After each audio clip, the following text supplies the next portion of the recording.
Hi everyone, welcome to this timeline documentary. Just before you watch it, I want to tell you about my new history channel. It's called History Hit. It's like the Netflix for history. It's got hundreds and hundreds of history documentaries on there and interviews with some of the world's best historians. We're adding new stuff all the time. For example, today I'm filming in this, one of the few remaining Lancaster bombers, for a show about the Dam Busters raid in 1943.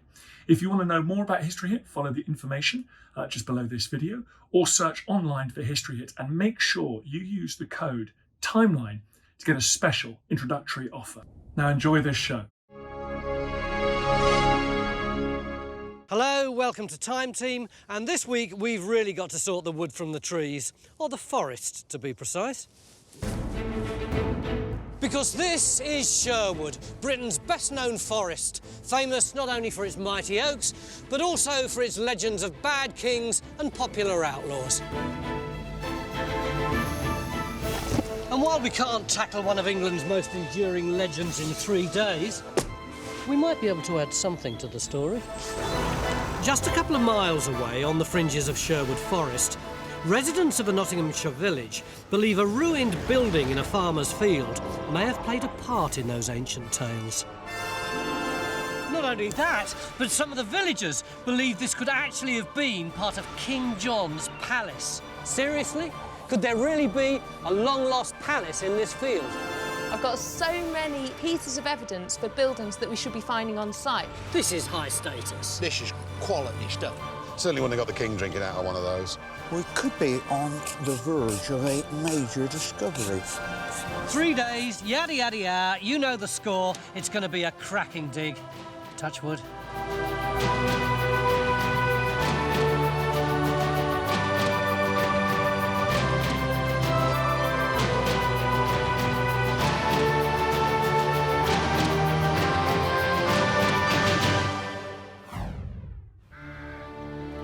For generations, these ruins have excited the residents of Old Clipston village. The history books describe these crumbling walls as the remains of a royal hunting lodge, but the locals believe it was actually a palace, a vast complex of chambers, chapels and halls where King John stayed when hunting in Sherwood Forest. We're looking for evidence to prove them right or wrong. And eager to get on, John and the geophysics team are making an early start on their site survey. Looks like we've got our own bad King John already. What are you doing here? Well, we've got such a big site to survey, we thought we'd make an early start. And how have you done? Pretty good, pretty good. The magnetics, having said that, are not that exciting. That doesn't look pretty good to me. No, but look at Jimmy's radar. He's done a small block. There's the standing wall behind us, and it looks as though we've got a whole range going down the slope there. Buildings, possibly a round tower, staircase. You go and talk to Mick. He knows what I think. We're going to carry on working. I'll get him to agree to put a trench in where you wanted it. Mick. Good morning, young sir. So, Good, isn't there's the standing building. Yeah, That's what we've got. yeah. Where do we put the trench in? Well, we think we ought to put a trench across that dark line there to see whether that's a wall or not. We also need to know what these black lines that are coming across here, are they wall lines, are they buttresses? We don't know. So a right-angled trench across there, we'll solve that and we'll solve that. We can then extend it through this circular blob here. Is that big enough to be a tower? More likely a stair turret to get up to the floor above. Of the palace? Well, yeah, if that's what you want to call it. Of course it is. And of course we do. But if we dig it, we'll find out. It's a bit little for a palace. As John and his team spread their net wider looking for the full extent of the complex, Phil opens Trench 1. If this ruined building was once the hall of a royal lodge, then evidence for additional grand buildings in Phil's trench could help us prove that it was indeed a palace. Everyone's hopeful that the strong radar results will translate into solid archaeology under the ground. It's getting quite mortuary down here. It's certainly changing. Old Clipston village in the heart of the East Midlands would make an ideal location for King John's hunting lodge. It's just 15 miles from his power base of Nottingham, in the middle of what was then a far larger Sherwood Forest. This field is going to have to turn up some seriously high-status finds if Mick's to be persuaded that this is anything more than a high-end hunting lodge. But an exquisite piece of carved stone found on the site by the landowners looks promising for our palace theory, as Mary Ann is finding out. My husband found this some 20 years ago. It had obviously fallen from the ruin. It's got marks on made by the stonemasons, an absolutely wonderful bit of masonry that wows archaeologists. Their knees turn to jelly when they see this. And more than anything, this is such a high status piece. It proves that the likelihood is that we're looking for a palace. Mickey, what is it that you want us to do? There is a vast complex here, and at the moment only 3 standing walls. Documentary evidence gives us lists of buildings and chambers for kings and queens. It's got to be there. So we need to find out what's under the ground? We do. Then it can be scheduled, it can be listed, and it will be made safe even when I'm not here. So yes, this is what I want. No small order. 3 days to find enough of a palace complex to put it on the protected monuments list. Only then could Mickey be confident it'd be safe from future development. Trench 1's not encouraging, though. So far, I can't see anything for dust. We've got this great geophysics. We've got a potential palace which may well have been owned by one of the most iconic kings in English history. Except, look, what have we got? Nothing, Mick. What are you doing now? There's nothing there.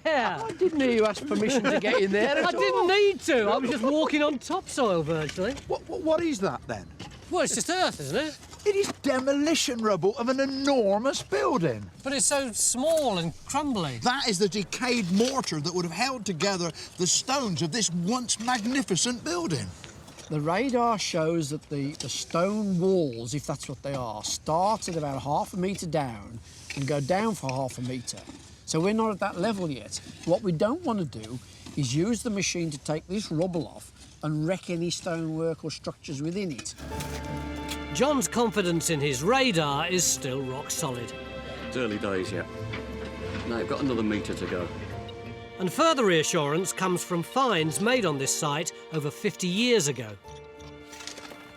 I'm instantly drawn to this beautiful head. Tell me about it. Fabulous, isn't it? Well, stone's not really my thing, but I mean, that's very obviously a very posh bit of medieval carved stone. Is it a dog? Dog, dragon, wolf, I don't know, something with big pointy teeth, whatever it is. Something you'd find in the forest? Well, I suppose if it's a hunting lodge, you could expect to be representations of hunting dogs or something like that here, maybe. What else did they find? Well, all the sort of thing you'd expect to find on a medieval site, really. Pottery, glass, bits of roof tile, lead, carved stone, you name it, really. It's all here. That's all indicating that this is a really elite structure. We've got evidence of a posh building, certainly. I mean, we've got the window glass, we've got plenty of lead, and we've also got this. Now, this is a glazed roof tile. That's a ridge tile. Lovely. Call them coxcombs because they've got these cutouts on them, yeah? So that goes along the top of the roof? Exactly, yeah. That's only the sort of thing you'd find on a posh house in the medieval period. It's not the sort of thing that a peasant would have on their house. It's something you expect to see on a manor house or a royal hunting lodge, you know? That's one of the only ceramic object that says anything about status, really. So this says King John's Hunting Lodge? It says high status building. Clearly our hunting lodge was top-notch. But what of the buildings that stood alongside it? Were they equally grand? Phil might be getting some clues. Found some nice bits of masonry then, mate. You told me there was absolutely nothing here, Tony. No, it was you who said that. Oh, what? I was just winding you up. I swore blind there was a really good building here, and we've really got the evidence for it now. Look, we've started to get really well-constructed masonry. Yeah. Look at this lovely block. That's interesting, that bit there, isn't it? Well, exactly. I mean, I don't know whether that's part of a door fit-in or maybe to take a window mullion, maybe that would have been leaded in, but they're all good architectural features. And then this, look, gives you some idea of what the walls must have been like. Is that plaster? Absolutely, yeah. You can see there's this lovely thin skim of plaster right over the surface of the stone. But this is our star piece. You've got here these lovely tool marks that go all the way down, and then on the edge here, bit of a chamfer. Got a beautiful curve on it, isn't it? Absolutely, but when you come round, Oh! Look, you've got this beautiful mason's mark.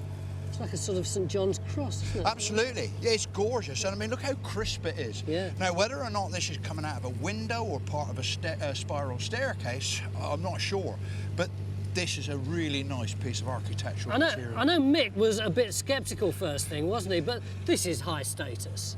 Oh God, this is quality stuff. I mean, this stone, well, is probably being brought in for a considerable distance to make what is, as you say, a high status building. We'll keep digging.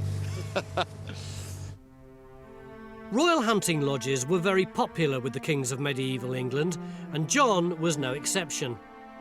He loved nothing more than to travel between his lodges and palaces to hunt deer and wild boar in the royal forests. Just an arrow's flight away from our site is Sherwood Forest, where King John and his courtiers would have enjoyed days out hunting deer. But the abundant wildlife in the forest also attracted some unwanted attention, as Alex and Mary Ann are finding out. So what would the forest have been like, Tony? Well, around here it was quite open. It wasn't really that dense, that thick. There was lots of open spaces and so on. That's where the huntsmen would really do what they needed to do. You couldn't just go in there. You know, you had to have special permission. Only foresters and verderers and people like that were allowed to go in there. Almost a third of England's countryside was designated royal forest and commandeered for the king's pleasure. And as the forest became a playground for the nobility, forest law kept peasants out, denying them access to woodland that for generations had supplied them with meat, firewood and building materials. This bred resentment and forced some to turn to poaching for survival. There were gangs of poachers, of course, that would move about. And of course, this is where this kind of Robin Hood idea comes. Well, yes and no. I mean, again, Robin Hood is just a single character when there are absolutely hundreds you could pick. Right. Robin Hood is just the one that everybody knows about. Robbing from the rich and giving to the poor. Rubbish, really. He robbed from the rich and kept it. He robbed from anybody and kept it himself.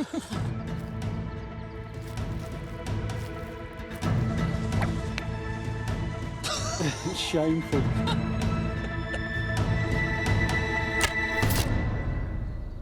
I'm assuming that if you were caught for poaching, the punishments would be quite harsh. Oh, yeah, they were terrible. All kinds of things could happen to you.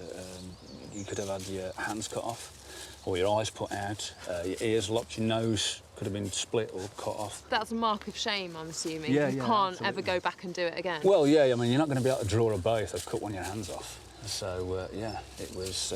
Plenty of incentive then to go vegetarian. Yeah. Back on site, never mind finding a palace, we haven't yet found a single wall from this morning's geophysics results. Despite its early promise, Phil's Trench is in danger of turning into a right royal puzzle. Found my palace? No, not quite.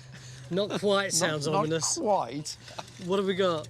We've got the line of the wall that we were looking for this morning, but we haven't actually got the wall itself. The main structure of the wall is here, in the demolition rubble. That is all that remains of the wall. It's all gone. What about my mysterious tower? Your mysterious tower remains a mystery. It's somewhere down there.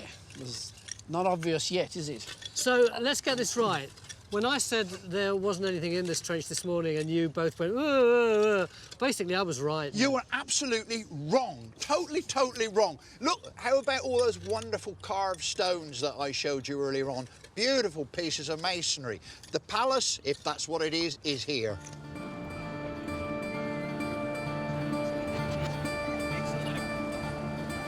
Tony, how do you think day one's gone? It's been a funny old day, really, hasn't it? At the beginning of the day, everyone's going, there's a palace here, the geophys is fantastic. We put it in the first trench, and by mid-afternoon, what have we got? One fairly manky, robbed-out wall. Oh, but hang on. We've had years and years of really high-status finds coming out of this field. There's got to be a palace here. We've got 2 days more. We'll find it tomorrow, Chin won't we? up. There's a palace in this field. We are Robin Hood and Maid Marian. We never give up. Tomorrow, we find the palace. I hope.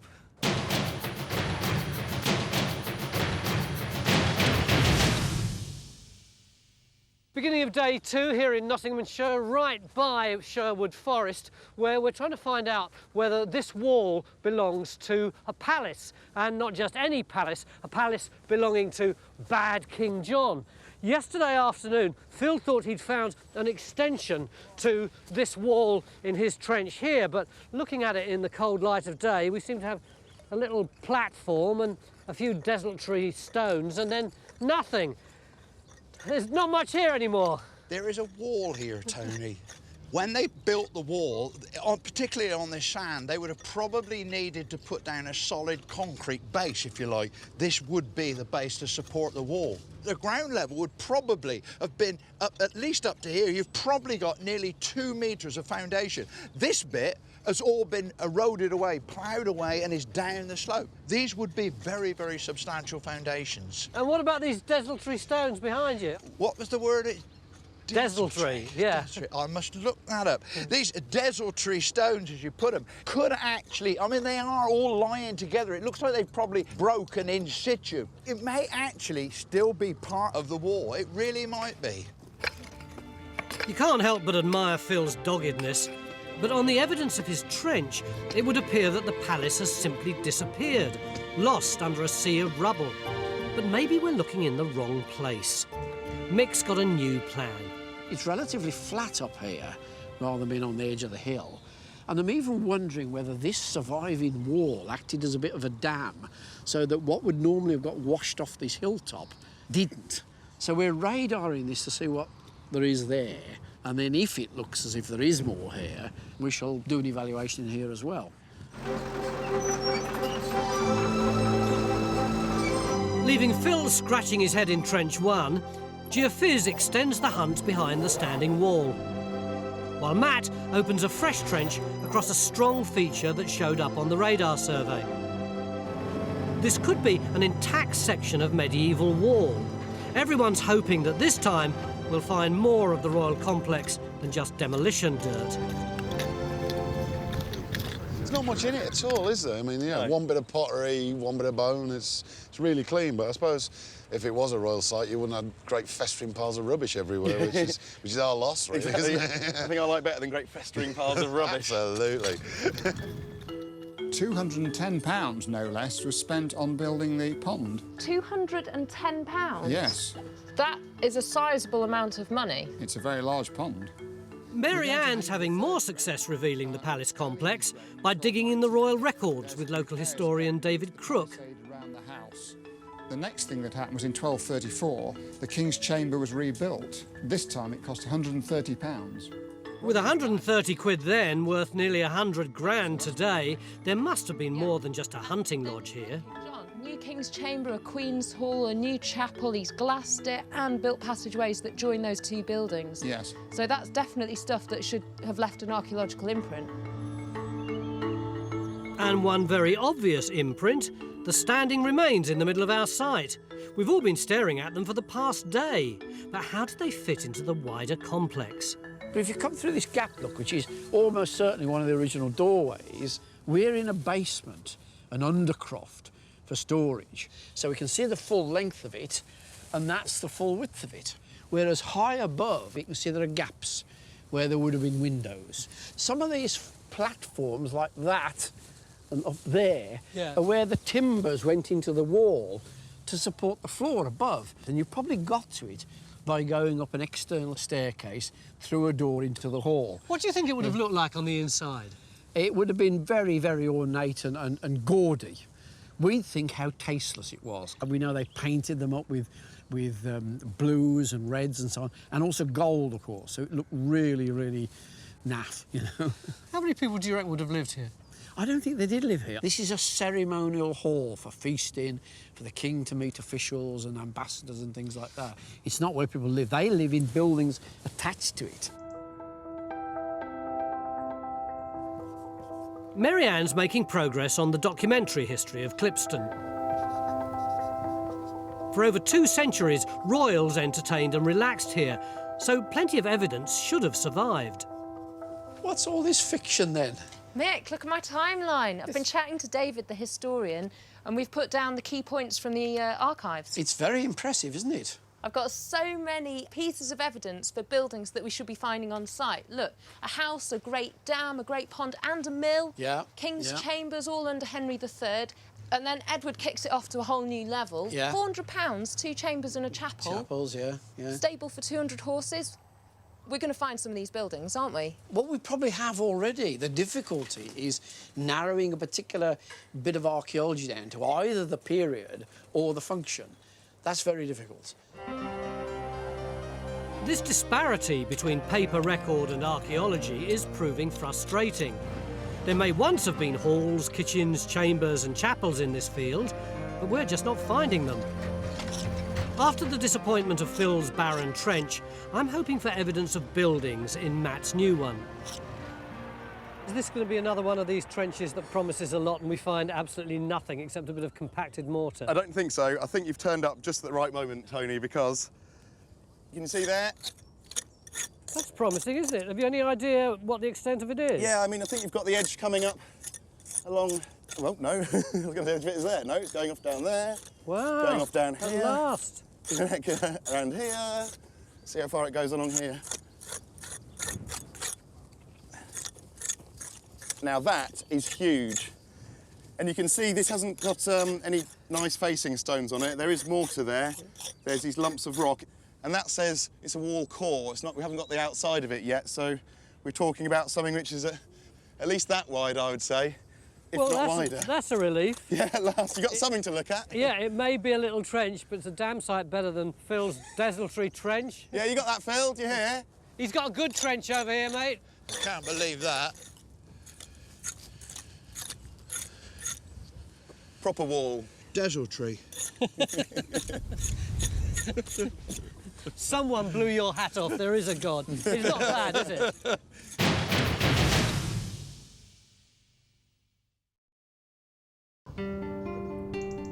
We're digging for King John's hunting palace on the edge of Sherwood Forest.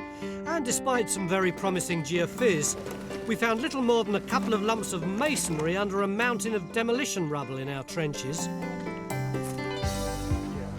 We've done loads of archaeology on that side of this wall and none at all on this, which is why Mick asked John to do some geophys around here, because this area is so flat, he thinks any archaeology underneath will have been protected from the hill wash, which is likely to have damaged some of the archaeology on this slope here.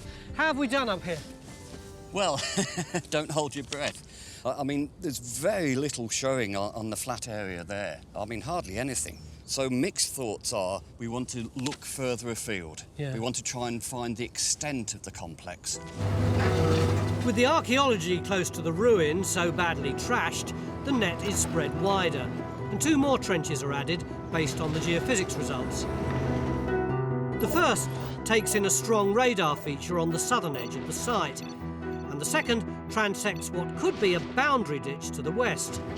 Maybe, just maybe, the archaeology will be better preserved at the site edges. We've got this fantastic standing archaeology, so much promise. Yeah. And yeah, I don't know about you, but I'm starting to feel a bit fazed by this whole thing. If I can do you a slice through it, what I think's going on. Here's the original ground surface. There's one of the medieval walls, you know, surviving to quite a height. And you start to knock that down and recycle the stonework, you're going to end up with a lot of plaster, mortar stuff around the bottom of it. So what you'll end up with is perhaps the base of the wall, but all around it, the demolition debris that you've knocked off the wall. But I suppose it becomes more and more work, because actually the more you're hacking away, the more you're surrounded by debris. Absolutely, yeah. So that you're sort of burying the site that went with the wall under the debris as you dismantle the wall. Yeah. So that if we really wanted to understand the site, we'd have to take all the demolition debris away off the whole site, you know, sort of hundreds of square metres. Which we're not going to be able to do in 3 months, let alone 3 days. I was going to say 30 years, Yeah. perhaps you wouldn't. But that would be the way that we would get the plan of the original building. And in the trenches that we've already got, get rid of all that demolished material and hopefully see some of these little bits sticking out. Up until now, we found plenty of dust and rubble, but very few blocks of cut stone. Our next task is to work out where all the stone went, and Alex has a hunch. So it doesn't seem like you're getting too much in here then, Phil. It's not as though they've just robbed out the walls, they've robbed out the foundations as well. They've had everything. Well, I've got some historical information which might give us some clues as to where this stone's gone. The Duke of Portland, OK, in a desperate attempt to try and improve the meadows round here, he instigated a drainage scheme.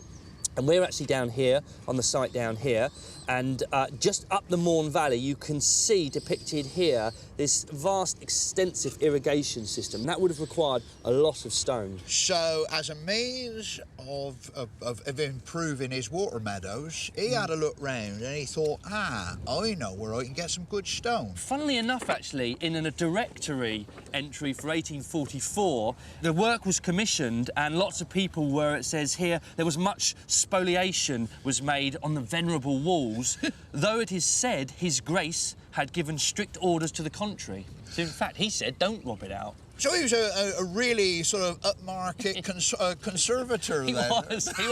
But he was on your side anyway. We could do with blokes like him, I'll tell you. Nowadays, they take a big digger to it. Exactly. So, but mercifully, they left this for us. Do we know where the drainage works are? Well, I think what I'm going to do is I'm going to head out and see if I can find some of these drainage works and see if I can find some of the stone, if not foundation stone, then some of the decorated stone. That'd be cracking if you could. Right, well, I'll let you know how I get on.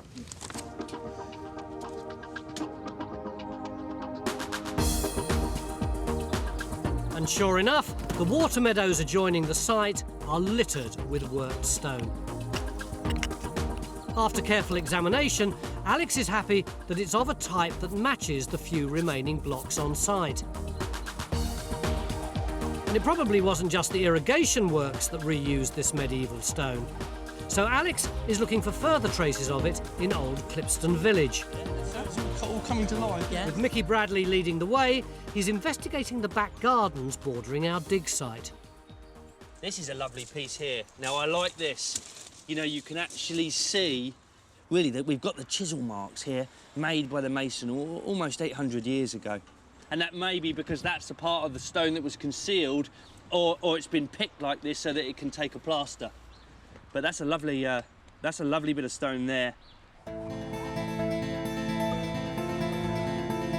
Given how much of this stone was pinched from the palace, Matt's turning up trumps in his trench. That's some of the best stonework we've seen, isn't it? It's really nice, and you can see we've got 3 sides to it now. Right. And there to there, that's about 1.80 metre.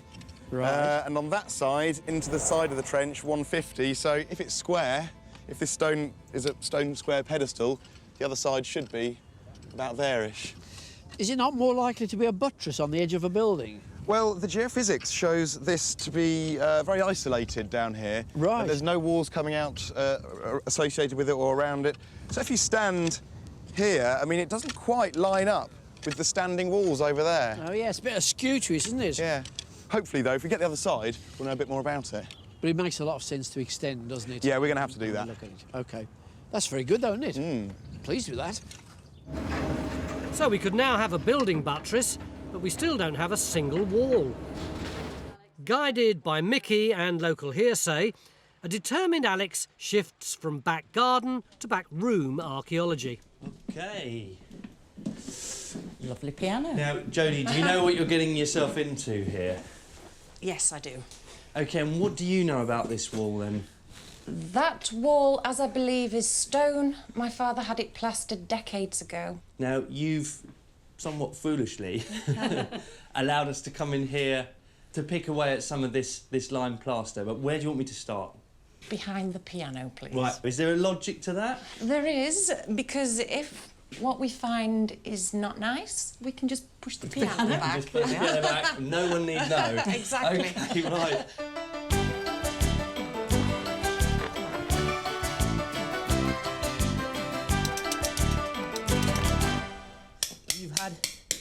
You've got several skims on here.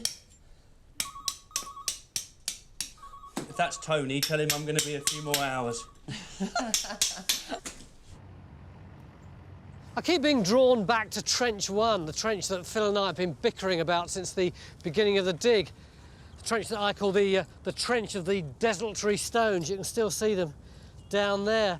But it does seem to have developed since I was last here. Phil, what's happening here now? Well, we're making leaps and bounds in this trench, Tony. It's really coming on. What about our wall here? Well, the wall. I must confess I've been forced to rethink. It's not a wall? I don't think it is. You were practically screaming in my face this morning. Yes, but I had every reason to scream in your face. The evidence was very clear to me. It just meant that I have had to readjust the evidence a little bit. So there's no wall? There is. Oh, there is a wall. Where I think the wall is not there, but there. But what is really exciting, what really pushes our story back in terms of date, is in that corner of the trench where Matt is, we've got a cluster of big sherds of broken pottery that actually join together, that refit. They're in that tray at your feet. These ones here? Yep. Have you got some sort of date for them? Roman.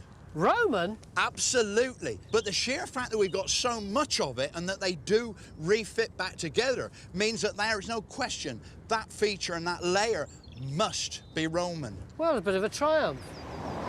And 100 yards away, over in the cottage, Alex has made another breakthrough. Wow. What have you got? Well, I'm pretty optimistic here that we've got a medieval wall, and there's a number of reasons for that. If you look at the cottage, the other 3 walls of the cottage are all built with brick. They're built up against this wall, and they kick out into the road as well, which is important, OK? So this is a primary feature. The great thing here is we've got really good, clean lines of coursing, OK?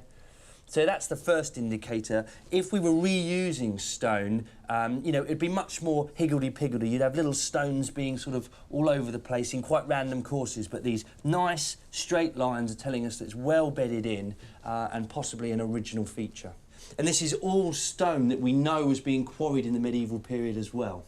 Why have we got a medieval wall in a cottage? The thing with this wall is that it sits beautifully on the alignment of the outside boundary of the whole site, so I'm pretty certain that this is a perimeter wall. And how do you feel, Jodie, about having a medieval wall here in your cottage?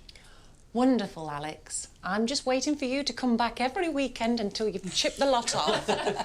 Get going. All right, well, I better get going. So at last we've got something solid that ties in with our palace theory, even if it's little more than a posh garden wall. Well, the weather's been getting better and better all day, but you can't really say the same thing for the archaeology, can you? Yes, it has. You've been a real misery about this the last 2 days. We haven't found anything. We don't know. We don't know what our building is. We don't know what its extent is. We don't know what the phasing is. We don't know what the dating is. We know a darn sight more now than we did yesterday. Absolutely. What you're really saying is we've been let down by geophysics. That's what it all boils down to. You always say that, don't you? Yeah, well, it's true. Look at that. Eat your own word. Where are we, John? That's the standing walls. Oh, right. So we're just off the end of it. This is where I stood with you earlier. Well, we've subsequently expanded the survey, and you don't get it much clearer than that. What's the alignment of it? Just off east-west. So, thoughts of chapels? Oh, you'd like a Roman villa, wouldn't you? Well, we've got the pottery. I don't care what it is. Look, at last, we've got something to dig. You say that, but if it's a 19th century cowshed, you won't like it. I'd be happy. I'd dig the cowshed. That's what we're digging tomorrow. And let's hope it's a palace.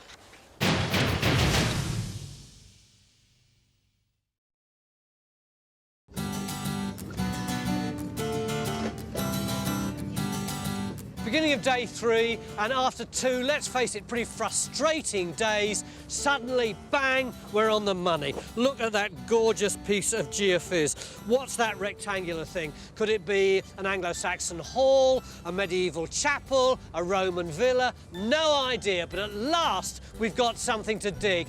Ian, take it away, my son.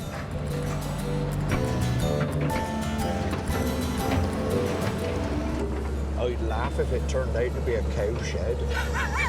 Oh, another one! Mick, this is really the last throw of the dice, isn't it? It is really. We wouldn't have time to open anything else, so we're very, very hopeful we're on it here. What's your first reaction then, Phil? Well, this has got very, very compacted. There's a lot of plaster in it, and there's bits here, look, that have actually got part of a surface on it. You can actually see the wall face. So it could be Roman villa, could be medieval. Well... Knocks out the Anglo-Saxon a bit, presumably. Oh, no. Hang on. What was that? You hit something. I'm sure I did. Ah, that's what I saw. Is it a bone? I know exactly what that is. What? Window lead. Ooh! You can actually see where the individual panes, there would be one piece of glass in there, another piece in there, and you can see the slot on this side here where the other piece of glass would have gone. Mick! Yeah? Mick! Come and have a look at this, mate. Oh, that's good. What's that then? Oh, it's lead. Part of a window. Window came, something like that. And we've got, look, we've got bits of wall plaster as well. Oh, right, yeah. Well, that's looking a bit more chapel-like then, isn't it, really? What you mean? You can tell from just two objects that it's a chapel. I'm not sure I'd expect this in the domestic buildings until much later on, but you would get it in a chapel. But it's early days still, isn't it? God, It yeah. is very, very early days, but very, very promising. Yeah. Hey, well done, well done. If Mick's right, this could be our best chance of identifying part of King John's 12th century palace. The chapel, if that is what we're now glimpsing, would have been central to that complex. Matt's building must also have been pretty grand, but hard to identify with so much of the stone carted off. Looks like you've just about finished here, Matt. Yeah, it's great, isn't it? What have you got? Well, yesterday when you came, we'd just come down to this really nice rubble mortar core here. Remember I mentioned with possible facing stones? Well, round the outside, we've got these absolutely beautiful, very well-made blocks coming all the way down here, and they go right down into the foundation there, so it's a very, very well-made building. Really fits in with the palace theory. You've only got half the buttress, though, haven't you? Yeah, when we push the trench out this way, see if we get the other side of this plinth or buttress, and as you can see, we've got this giant robber cut coming straight across here. Show me the robber cut.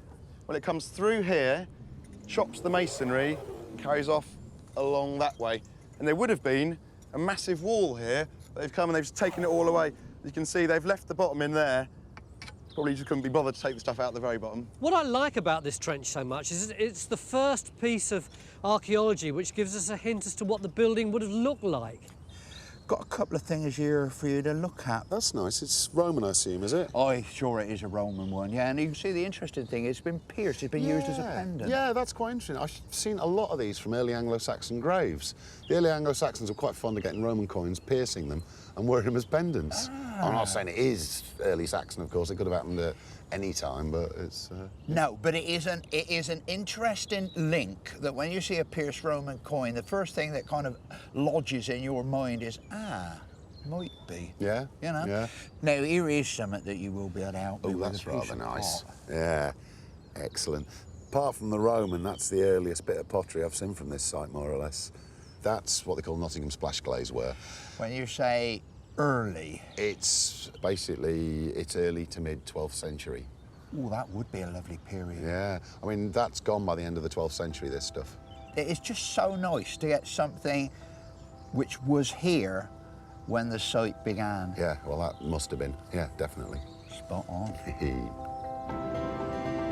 So we've now got pottery from the time of King John, but surely we must be able to identify at least one of the buildings we know made up his royal complex. With time running out, Phil's new trench is now showing evidence of a proper structure. Phil? Yo. I think we've got the foundation trench edges here. Really nice and straight and just filled with these cobbles. Where's the edge? There, look. Dead straight. That's in line with yours, isn't it? My line is exactly there. Spot on. Right down, that's it. Dead straight. Finally, what we're finding in the ground reflects what we can see on the geophysics. Paul, meanwhile, thinks he may have cracked the mystery of the 15th and 16th century pottery that's been turning up in the demolition rubble across the site. It's quite interesting because all this stuff is all mixed in with the rubble, and I've been having a quick look at it. It's all pottery associated with drink, and all these little bits of black pottery are all bits of drinking cups. There's no pottery associated with the cooking and eating of food. So what I think is going on here, that this is actually the workmen who were coming in and dismantling the place and carting the stone away. It's hot, heavy work. You're lumping stone onto carts, you're digging out foundations, you're carrying stuff around. You've got to drink a lot of liquids, especially if it's a hot day, you know? And they've just dropped their cups?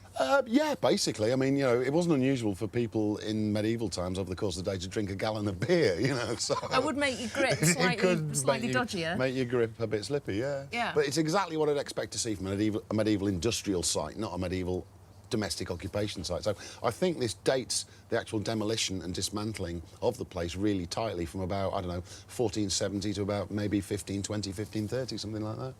So the builder's rubbish is our archaeology? It's builder's rubbish. It's kind of the medieval equivalent of Coke cans. So now we've got an end date for our royal complex, but we still haven't quite proved it was a palace. Alex and Mick, though, can now attribute a certain majesty to the site, thanks to their detective work. Well, what I've actually found is a reference here in an account from 1348. Right. Okay, and it actually describes repair work and new builds up there to all sorts of chambers, all sorts of things going on, stables as well. It also mentions the Great Gates. Okay, so we've also got a gatehouse. So a gatehouse somewhere in that stretch there. And funnily enough, this building here in the 18th century was the Gate Inn. Right. What about this big lake down the bottom here?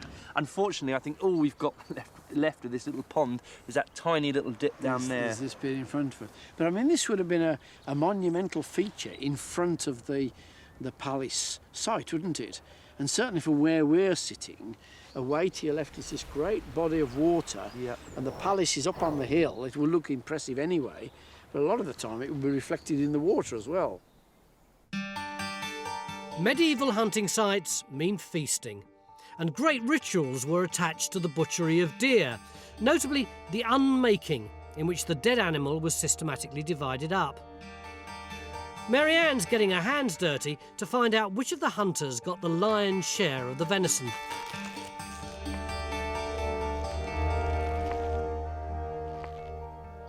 So now we've gutted and skinned it, what do we do next? Well, we've got to quarter it up. It's called the unmaking of the deer. The whole thing is called the unmaking of the deer. Various cuts would go to various people. The pelvis goes back to the kill site as an offering to the corbies or crows. That's pretty ritualistic. It sounds yeah, pagan. Very much so, yeah, but it was just something they did, it's something they carried on doing. The left foreleg would go to the huntsman, the forester. The right one would usually go to his assistant. The haunches, these are the prized possessions. This is what ends up on the noble's table. Yeah. Fantastic. Let's get it on the barbie.